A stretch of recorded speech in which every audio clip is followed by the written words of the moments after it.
Doctor Sudha Kannan astro TV நேயர்கள் அனைவருக்கும் வணக்கம். ஆவணி மாத பலன்களாக மீனராசி அன்பர்களுக்கு பார்க்கலாம். இது ஆகஸ்ட் 15 செப்டம்பர் 15 வரைகளுக்குமான பலனாக நம்ம எடுத்துக்கலாம். மீனராசி அன்பர்கள் அவங்களுக்கு பார்த்திங்கன்னா ஜென்மத்திலே ராகு பகவானும் இருக்கார். 7 சனியில் விரய சனியாகவும் சனி பகவான் வந்துட்டார். 7ஆம் இடத்துல கேது பகவானும் உட்காந்து பார்த்துட்ருக்காங்க. அப்போ பார்த்திங்கன்னா உங்களுடைய ராசி அமைப்பு படி பார்த்திங்கன்னா விரயஸ்தான அமைப்பில் சனி பகவான் உட்காந்து ஒரு நிறைய விரய செலவுகள் கொடுக்கக்கூடிய சூழல் கொடுத்துட்ருக்காரு. 6ல் சூரிய பகவான் ராசியாதிபதி அந்த ராசியிலே, அதாவது 6ஆம் அதிபதி அந்த இடத்துலையே உட்காந்துருக்காரு. 6ன்றது கடன் வாங்கிறதும் வேலை விஷயங்களுக்கும் நல்லாயிருக்கும். அதுலேயே சில சங்கடங்களும் இருக்குது, அதெல்லாம் நம்ம யோசிக்க வேணாம். நம்மளுக்கு எது நல்லதோ அதை மட்டும் நம்ம இப்போ எடுத்துக்கலாம். அப்போ கடன் அமைப்பு கிடைக்கும், வேலை அமைப்பு கிடைக்கும். அதுவும் சூரிய பகவானே அங்கே உட்கார்ந்துருக்கிறாரு. அப்படிங்கும்போது அரசு அனுகூலமாக கிடைக்கிறதுக்கான வாய்ப்பு நிறையா இருக்கும். மீனராசி அன்பர்களுக்கு அரசு தரப்பில், கவர்மெண்ட் அண்டர்டேக்கில், தனியார் வேலையில், இந்த மாதிரியான வேலை விஷயங்களுக்கு உங்களுக்கு நல்ல ஒரு வாய்ப்பு இந்த மாதம். அதுக்கான முயற்சியை நல்லா எடுத்துக்கோங்க. தின வருமானம், மாத வருமானம் அப்படின்ற மாதிரி. அதே மாதிரி கடன் சம்மந்தப்பட்ட விஷயங்கள் நல்லா கிடைக்கும். நீங்கள் கேட்டிங்கன்னா உடனே கடன் கிடைக்கக்கூடிய சூழல் வரும். அதனால் கடன் ஏற்படுத்தி அதுக்காக நீங்கள் ஒரு சொத்து விஷயத்துக்காக கடன் ஏற்படுத்துறது நல்லது. அது வீடு கட்டலாம், இடம் வாங்கலாம், வண்டி வாகனம் போடலாம், இந்த மாதிரியான விஷயங்கள் பண்ணலாம். ஆனால் தொழில் செஞ்சு அந்த கடனை வாங்கி போட்டு தொழிலை செஞ்சு அதில் ஹைலைட் ஆயிடுவேன் அப்படின்ற லெவலுக்கு போயிடாதீங்க. ஏன்னா உங்களுக்கு விரயசனி பார்த்திங்கன்னா தொழில் விஷயத்தில் சப்போர்ட்டிங் கொடுக்க மாட்டார். ஜென்மத்திலே ராகு பகவானும் உட்கார்ந்துருக்கறனால மனபயம், பதட்டம், குழப்பம், இது செஞ்சால் சரியாகுமா ஆகாதா, இது பிரச்சனை கொடுக்குமா அப்படின்ற பதட்டத்திலேயே தொழிலேருந்து இன்வால்வ் ஆகாமல் அதில் கேர்லெஸ்ஸாக இருக்கிறதுக்கான சான்ஸ் வந்துடும். ஒரு அசையாக சொத்துக்கள் ஏதாவது வாங்கி போடணும் அப்படின்னா அது சம்மந்தப்பட்ட விஷயங்களில் நீங்கள் செஞ்சுக்கலாம் கடன் ஏற்படுத்தி. அதே மாதிரி ஜென்மத்திலே ராகு பகவான் உட்கார்ந்துருக்காரு. அப்படிங்கும்போது எந்த ஒரு விஷயத்துலையுமே ஒரு அலசி ஆராய்ச்சி நிதானமாக தீர்க்கமாக ஒரு முடிவெடுத்து தான் செய்யணும். திடீர்னு எடுத்த உடனே கோபப்படுறது, டென்ஷன் ஆகிறது, இது இப்படி தான் இருக்குன்ற மாதிரி முடிவு பண்ணிக்கிட்டு பேசுறது, இந்த மாதிரியான விஷயங்களுக்கெல்லாம் போகக்கூடாது.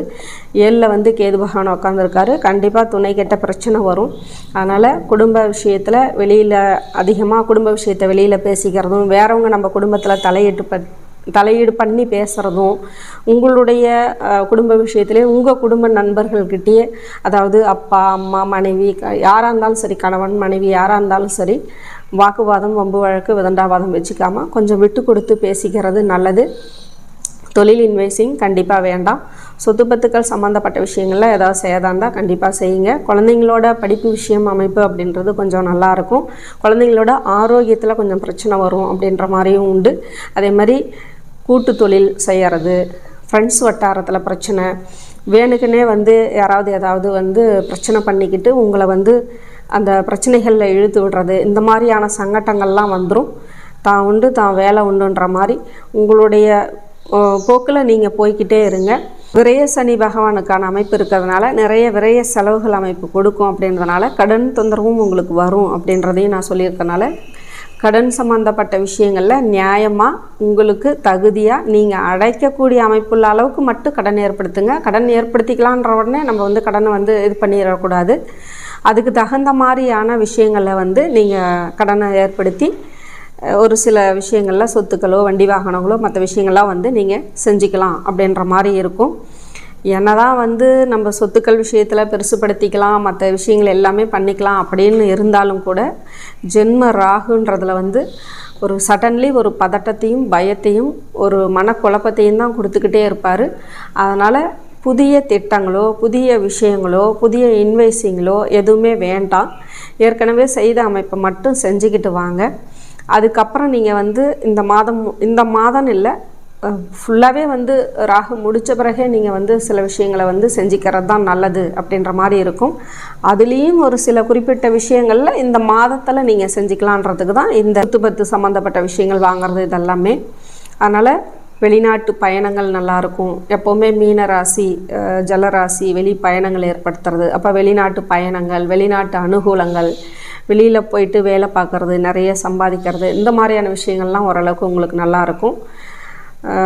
கடல் சார்ந்த முருகர் வழிபாடு, அதாவது திருச்செந்தூர் முருகர் வழிபாடு, இந்த மாதிரியான விஷயங்கள்லாம் உங்களுக்கு இந்த ஜென்மராகில் இருந்த ஒரு பதட்டம், பயத்தை, குழப்பத்தை நிவர்த்தி பண்ணி ஓரளவுக்கு உங்களை கொண்டு போகிறதுக்கும் நல்லா ஹைலைட்டாக எடுத்து கொடுக்கும். அதனால் திருச்செந்தூர் முருகர் வழிபாடை அடிக்கடி பண்ணுங்கள்.